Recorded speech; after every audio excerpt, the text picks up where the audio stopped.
শুভ সকাল।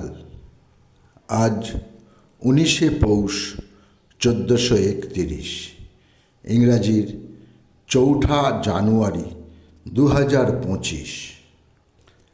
1861 সালের 4ঠা জানুয়ারি 2 খণ্ডে প্রকাশিত হয় মধুসূদন দত্তের শ্রেষ্ঠ কর্ম মেঘনাদ বধ কাব্য। হিন্দু মহাকাব্য রামায়ণ অবলম্বনে রচিত, যদিও এর মধ্যে নানান বিদেশি মহাকাব্যের ছাপ সুস্পষ্ট। মুদ্রকের ব্যয়ভার বহন করেছিলেন দিগম্বর মিত্র।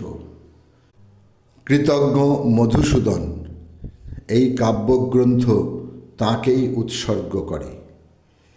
গুরুদাস চট্টোপাধ্যায় অ্যান্ড সন্স থেকে 1926 আগস্টে প্রকাশিত হয় শরৎচন্দ্র চট্টোপাধ্যায়ের সেই সময় দাঁড়িয়ে এক সাহসী উপন্যাস পথের দাবি।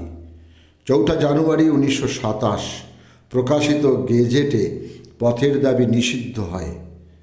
নিষিদ্ধকরণের যৌক্তিকতা নিয়ে আইনসভাতে প্রশ্ন করেন সুভাষচন্দ্র বসু ও হরেন্দ্রনাথ চৌধুরী। প্রখ্যাত ইংরেজ পদার্থবিজ্ঞানী, গণিতবিদ, জ্যোতির্বিজ্ঞানী, প্রাকৃতিক দার্শনিক ও অ্যালকেমিস্ট স্যার আইজ্যাক নিউটনের আজ জন্মদিন। সময়টা 1643। জন্মস্থান লিঙ্কনশায়ারের ম্যানরে। তাঁর বিখ্যাত গতিসূত্রের তৃতীয়টি কেবল বিজ্ঞানের নয়, সর্বকালের সর্বক্ষেত্রেই তা প্রযোজ্য। প্রত্যেক ক্রিয়ার সমান ও বিপরীত প্রতিক্রিয়া আছে।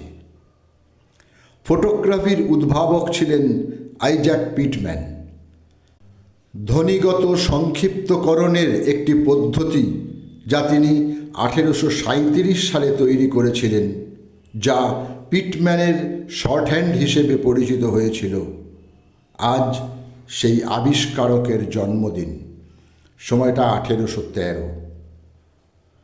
4ঠা জানুয়ারি 1960 মাত্র 46 বছর বয়সে জীবনের রঙ্গমঞ্চ থেকে বিদায় নেন ফরাসি দার্শনিক, লেখক, নাটককার, সাংবাদিক, বিশ্ব যুক্তরাষ্ট্রবাদী ও রাজনৈতিক সক্রিয়তাবাদী অ্যালবার্ট ক্যামু। 1957 44 বছর বয়সে তিনি সাহিত্যে নোবেল পুরস্কার লাভ করেছিলেন। নোবেলের ইতিহাসে তিনি দ্বিতীয় কনিষ্ঠতম প্রাপক। প্রখ্যাত বাঙালি রবীন্দ্রসঙ্গীত শিল্পী সাগর সেনের আজ মৃত্যুদিন। 4ঠা জানুয়ারি 1983 ক্যান্সার রোগে আক্রান্ত হয়ে মাত্র 50 বছর বয়সে ইহলোক ত্যাগ করেন বাংলা চলচ্চিত্র নেপথ্য সঙ্গীতের কণ্ঠশিল্পী। তিনি যেমন ছিলেন, যে যেখানে দাঁড়িয়ে, পরিচয়, আবির্ভাব, মহাযুদ্ধ, এই সমস্ত ছবির সঙ্গে তিনি জড়িয়েছিলেন। ভারতবর্ষের প্রখ্যাত একজন সঙ্গীত পরিচালক ও গায়ক রাহুল দেব বর্মনের আজ মৃত্যুদিন।